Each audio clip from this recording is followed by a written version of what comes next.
Hey, welcome everyone to Mystics Outlook. We got Raymond Lyons here, Cardo Dudley Jr., Wilson Tarpey Jr., the Washington Mystics on the road tonight, taking on New York.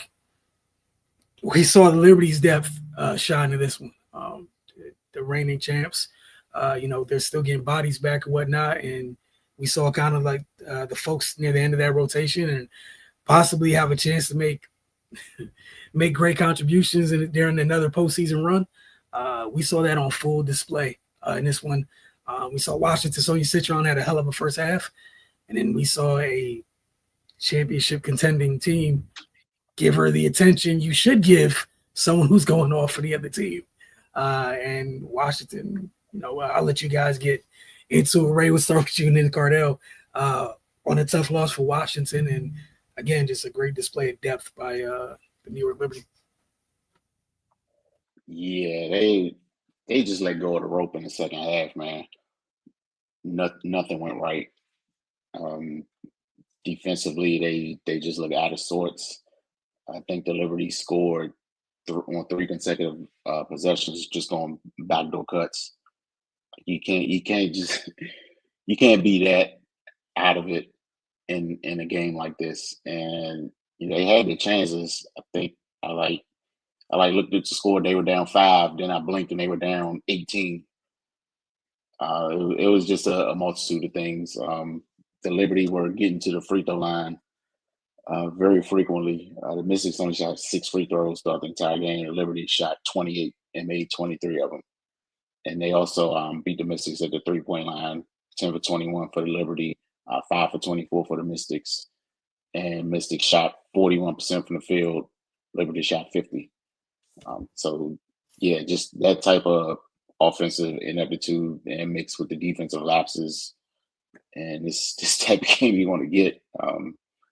Yeah, like you mentioned, the Liberty, they were down a couple bodies, but people feeling great. The Mystics have been having trouble dealing with people's benches lately. It started with that first Connecticut game, and it's just continued since then. And we saw Sinai Rivers come in that game and kind of get it going off the bench. Dana Evans in the Vegas game, Dominique Malonda in the Seattle game, and now Isabella Harrison tonight. I don't know what it is, but somebody comes in off the bench and completely alters the trajectory of the game. And Sticks have no answers. But yeah, this is just a nasty loss. Liberty turned up and they did what they were supposed to do. Shout out to them. Cardell. Yeah, man, championship, the defending champions went up to a championship level without a lot of their key stars, but that's what championship teams do. They can beat you in a variety of ways. They know how to win, and that's what you saw. I mean, I know Stewie played. Emma just came in a sense, but she's a role player now. She's not 2019 Emma, she can still get it done.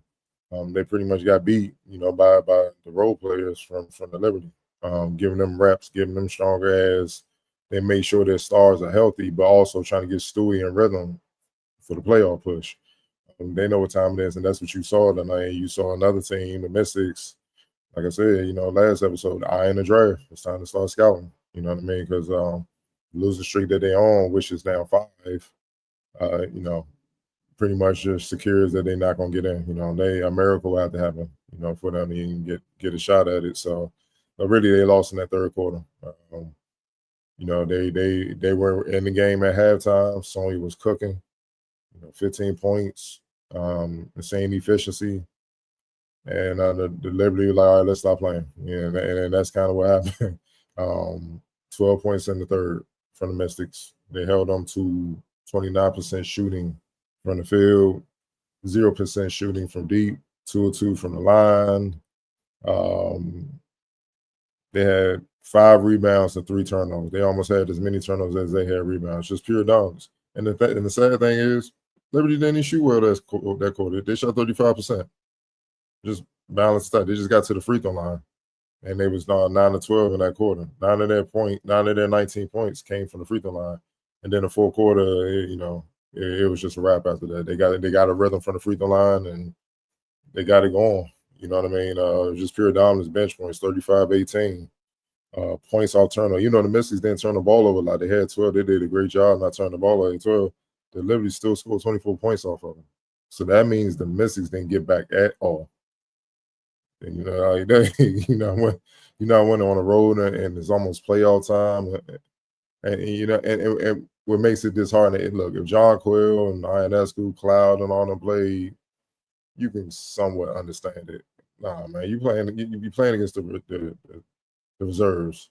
So yeah, man, it just screams we ready for the off season to begin. We know we're not in it anymore. That's what that effort was. And Sonya try to wake up and give them a spark, but that's a tough task to handle when you're dealing with the defending champs, especially when you got to deal with Emma and Stewie up front. Kennedy Burke, you know what I mean, and Isabel Harrison coming off the bench, man. They're loaded, man. Their focus is we just trying to get in the playoffs healthy. We like our chances, and you can just tell that's the energy they on. And I gotta give a special shout out to Fee Bitch. I know she's a rookie, but what she did is Sonya in the second half. Man, but that's what she do. She do defensive at 6'4". That's what you see at the W. 6'4" can guard 1 through 5, honestly. It's a hell of a talent. And like her impact was crazy because by her suffocating Sonya scored 3 points in the second half. By her suffocating Sonya, that took the life out of the Mystics because she just made it. She took off their main weapon, the one who not only scores, but the leading scorer, but also initiates everything. So just a learning experience that just shows you she still has some rookie woes she need to work through because that's the next level. The next level is it doesn't matter who you put on me. You're getting cooked too. So that's just the next level that comes with it, man. But, yeah, the vets on the Mystics, man, they got to do some soul searching outside of Lucy Olsen. You know what I mean? No, she's a rookie, my fault. She's a rookie as well. But the rooks, they showed up tonight. Lucy Olsen, Kiki, Sonya, it's alarming how they the most consistent players oftentimes to see the man. It's wild, man. So, I would say I'm trying to be diplomatic, man. The Liberty did what they should do, with the playoffs around the corner.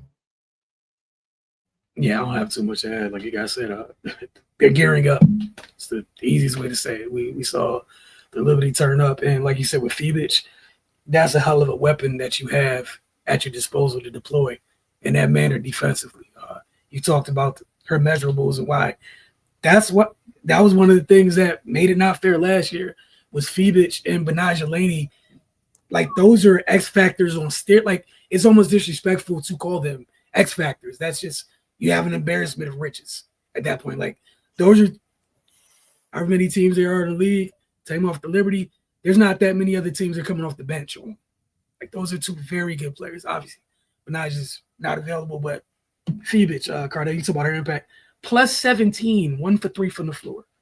You don't get plus 17 if you're not contributing in a huge way. And you talked about how she did that on a defensive end. Sonya was on one. Sonya had the Mystics in a great place in that first half. She was given space. She took advantage of that space. And clearly the message was turn the water off. Water turned off. The offense, oh my goodness, what Sonya's water being turned off, having her water cut off, did to their offense. Shrunk the floor something crazy. And like you said, with Stewie back, Emma's length, Fibich out there, Izzy Harrison getting her legs underneath her. That's just a lot of size and length the Liberty have to deploy against teams defensively. And yeah, I'm sure for them, like you said, Stewie, get her in a little bit of a rhythm, but for the most part, you're going to need games no championship team has. It's rarely championship teams have a run where others don't have huge, have games where they make huge impacts. That's a great way. It's a great showing by your depth to show you that, yeah, we're here. Because even if it went the other way, it's not like some big stain on the Liberty with what was missing and considering what they put out there. But I was just impressed by that depth. And shout out to Izzy Harrison. That was a hell of a night she had for sure. And also Rebecca Gardner. But You guys, anything else you wanted to add before we move on to the next word? Yeah, I don't know, 47% in the first half. The second half, they held on to 35% from the field, 10% from deep. Turned them over 5 times. When I say second half was a defensive clinic, that's what I mean. And it's weird because Phoebich, if you look across the league, the only other team that got somebody close to that is Smith in Minnesota.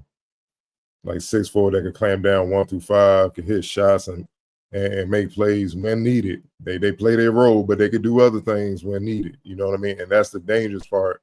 And you got to watch them because they could beat you. Like we saw Phoebich win games last year in the playoffs, big moments when they won that championship. So, yeah, it's just that time of the year where the top teams are like, all right, excuse my French, we cutting out all this cute shit. We getting the teams that don't belong here up out of here so we can rumble. The heavyweights can rumble. And it's just that time. You know, it is what it is. Yeah, and to your point, you talk about Phoebich and Elena Smith. And Elena literally showed us what she's about for Minnesota. We saw that firsthand this year with Washington on nights when, I think one of those games, Fees was out, and Elena goes nuts because it was needed that night. That's why I don't think anybody be shocked watching them play round 3 this year. In the championship game, I don't think anybody would be shocked. But here, it's on the screen, y'all. Here. I mean, New York Liberty, man. It was a balanced attack. Belt the ass from everybody. All right. That applies to X Factor as well. New York Liberty. Well, no.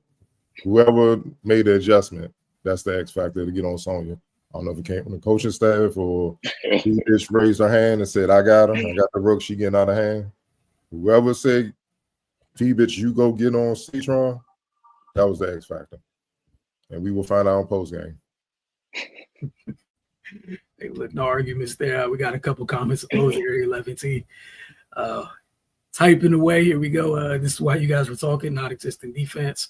Check. He went with the check. They went with the check system this evening. Citron not existing half getting terrorized. Check. Lucy sighting. Check. Not existing vets. Check. Since they clearly ready for Cancun, who are what player archetype y'all like for them to add this offseason? And before I put that back, also Kiki being a dog. Check. Here you go. I'll put this one back. I mean, obviously, and they need a lot of work. I would like to see them add athleticism and versatility and with some size. You know what I mean? It's going to be out there because of the expansion. Well, we don't know what's going to happen with the CBA. Once that's cleared up, it's going to be out there because of the expansion. It's going to be players available because they don't have to make them available. And then you can look in the draft. They got work to do. The depth of this team is not that good. We're going to have to see what Georgia is doing. Regardless, you probably still going to have to bring another guard in, just for depth and a pusher, competition. So you iron sharpens iron type of deal. You got your front court, Citron, Kiki, Shakira. That's pretty much set. Who's going to be your 2? Unless Citron, you're going to be a 2. You feel like the best option is your 3. You might want to look at a 3 in the draft or free agency. Georgia, I'm pretty sure they got penciled in as the starting point guard, So, and then it's just a matter of tuning up the bench, man, getting the depth right, man. That's the thing, man. Because look, I tip my hat off to Kiki and Sonya. They was thrown in the fire like a mother, and they handled it extremely well. I mean, came out of it with all-star years, man. And hell, I don't think both of them, if it wasn't for their record, I would say both of them would have a chance of making all WNBA if they were in the playoffs. But just to have them on the roster, make the All-Star team, and have the Mystics fighting towards the end of the season for a playoff spot, speaks to what they're gonna be. And now going in all season, they got a year of experience. They know what it is and what it's about, and they get to rest and really ramp up and work on their weaknesses. I'm excited to see what they're gonna be next year because now they got the information. They know, like, all right, and then they, how it is, man. I got to get back certain players that got at me, specifically in LA. There's a couple of players out there that belt their ass a couple of times. We gotta get them back. But yeah, man, it's just growth. And they gotta hit the road and scout, man. Expected should be up at Xfinity a lot. Working, man, like for real. They got to, man, because the thing about that CBA, it impacts more than just the players' pay. It impacts the front office too. So you look up 2-3 years and it's the same old type of results. Man, you already know what comes with it. Ownership has these days, patience is non-existent, man. So, but they got work to do. But the encouraging thing is we know they got some key building blocks to build around, and that's very encouraging. It ain't like the coverage is bare. It was just like, man, like some of these other teams, in the W. So we're gonna see. Right. Yeah, I don't have too much to add, but just definitely addressing that lead guard spot. Like Cardell said, Georgia's still a question mark at this point because we haven't seen her at this level. But if she comes back and looks how she did in college, then cool. Still need to get somebody solid and dependable behind her, and yeah, just the overall depth of the team. Period. We talked about it several times. There have been quite a few games where the rookies were the most consistent thread throughout the game, and that if that's the case numerous times, yeah, your team's just not in a good place overall. Luckily, they have two outstanding rookies, and like Cardell said, man, they're in a good place to start. They just need to build strategically around that. So the opportunity is going to be there because it's going to be a lot of movement, and they have a lot of draft picks. So yeah, they got to do their homework and make good decisions. Yeah, I'm with you guys. I'm Cardell wholeheartedly agree with it.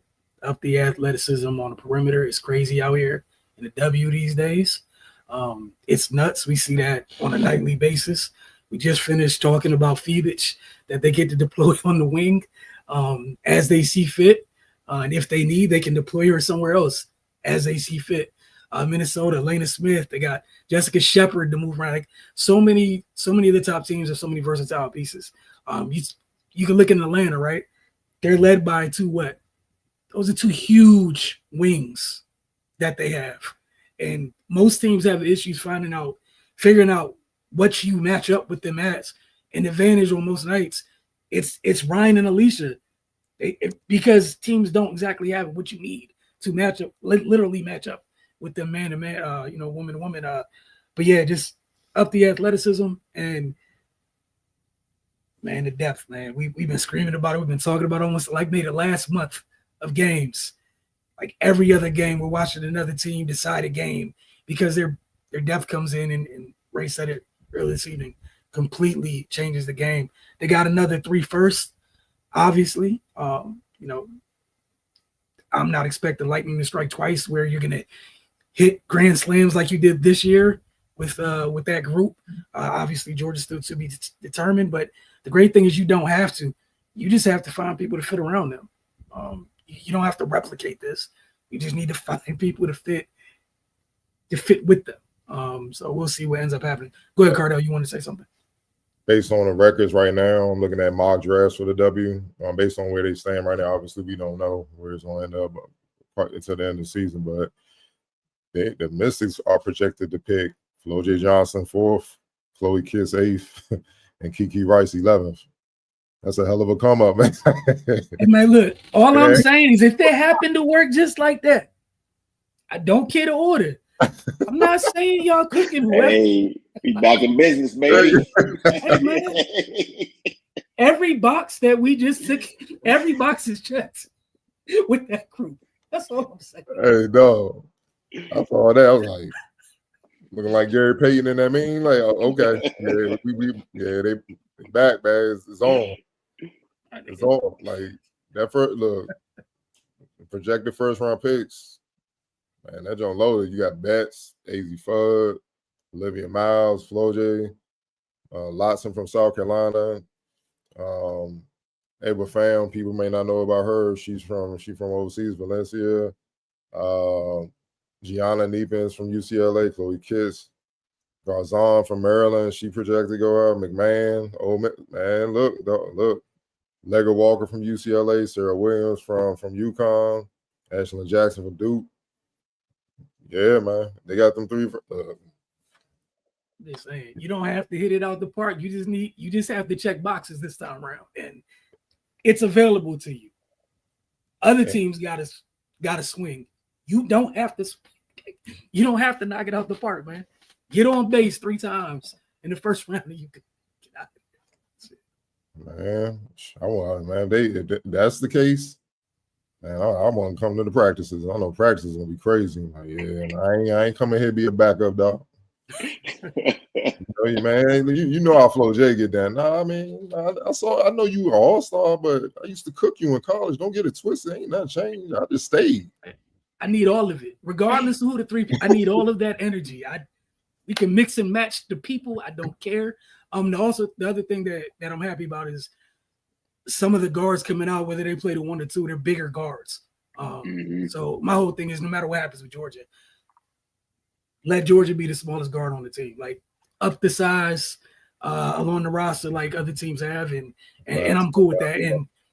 And the luxury is, like, you got folks like Kiki Rice is playing on and off the ball during her college career. Olivia Miles is playing on and off the ball during her college career. We'll see what you mentioned the young lady from Maryland guard on this year. We'll see what that looks like. But again, that's another guard. They said she's 6'3". Yeah. That's another guard with big size. Chloe Kidd 6'2". And you don't play there if you don't strap. So you don't get minutes at that school if you're not moving your feet. So again, it's good situation is on them to make sure they capitalize on it for sure. But like you guys said, that's all predicated by what these 2 did this year. And give a little, I don't like to keep ignoring. Lucy has contributed this year, little by little. She has played all year. So I just want to make sure, because that's another part. We're talking about the depth, right? That's one less thing on that bench. Now you can add to that too, because Lucy be going her 2nd year too. Figure out what works. But again, the depth is huge. Great teams have great depth, man. That we know for sure. Yeah, she just got to improve, but for her to go hit the ground running, what was she, a 2nd round pick? Yeah. And we know 2nd round shit. Hell, a lot of 1st round picks don't make it. You know what I mean? So for her to fight and make it, yeah, it's tough. And then she's one, like you said, bigger guard, 5'10". So she can guard multiple positions and she can scrap. Again, she's another one where it's like, I don't know, because with the W, you just don't know, especially with the expansion draft. They're going to have to put some of their players in the pool for the expansion teams to get. So I don't know how that's going to work. But if she stays here, that's another building block to build around, because now she understands what the W's about. So she can work and get on top of getting rest and get her mind off basketball for a little bit and come back with a vengeance. And then, try to, duplicate the success she had in college, man, and, hit the ground running. Folks, we appreciate y'all. We're checking with y'all this weekend, and they have 2 more road games, so we will see y'all then.